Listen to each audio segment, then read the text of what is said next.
ایک نہایت ہی بددیانتی ہوگی، ڈبل سٹینڈرڈز ہوں گے کہ میں کہوں کہ اے میرے کرسچن دوست، تم مجھ سے اسلام کو سمجھو، اور وہ کرسچن کہے کہ آپ بھی تو میری کرسچینٹی سمجھے، اگر نہ بابا نہ، میں تمہاری کرسچینٹی میں کوئی پاگل ہوں؟ تو بالکل ایسے ہی کرنا چاہیے۔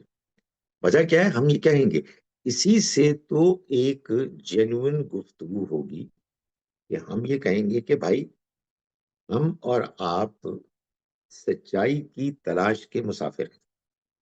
آپ نے ایک نتیجہ پایا ہے، ہم نے دوسرا نتیجہ پایا ہے۔ ہم سمجھتے ہیں کہ ہمارا نتیجہ ٹھیک ہے، آپ سمجھتے ہیں آپ کا نتیجہ ٹھیک ہے۔ دونوں کے ایک ساتھ تو ٹھیک نہیں ہو سکتے۔ ویسے بعض لوگ یہ سمجھتے ہیں جو ریلیجس پلورلزم کو مانتے ہیں کہ دونوں ہی ٹھیک ہیں، یہ نہیں ہو سکتا۔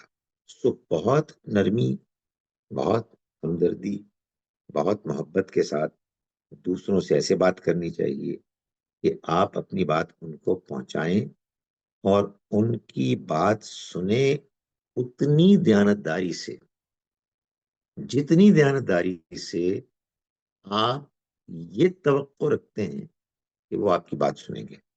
اس کے بغیر تو میں سمجھتا ہوں کہ کسی کو یہ حق حاصل ہی نہیں ہے کہ کسی دوسرے کو پریچ کرے اگر وہ دوسرے کی بات کو سننے کی دیانتداری سے سننے کے لیے تیار نہیں۔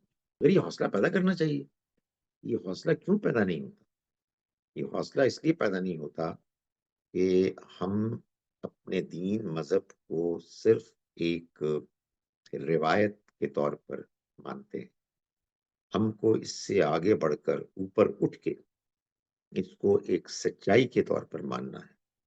جب ہم اس کو سچائی کے طور پر مانیں گے تو پھر ہم اس کو دوسروں کے ساتھ دیانتداری کے ساتھ ڈسکس کریں گے جتنا ہمارا بس ہے، اور آپ یقین جانیے کہ اس سے آپ بھی اور آپ کے بچے بھی اپنے دین کو زیادہ بہتر طریقے سے سمجھیں گے۔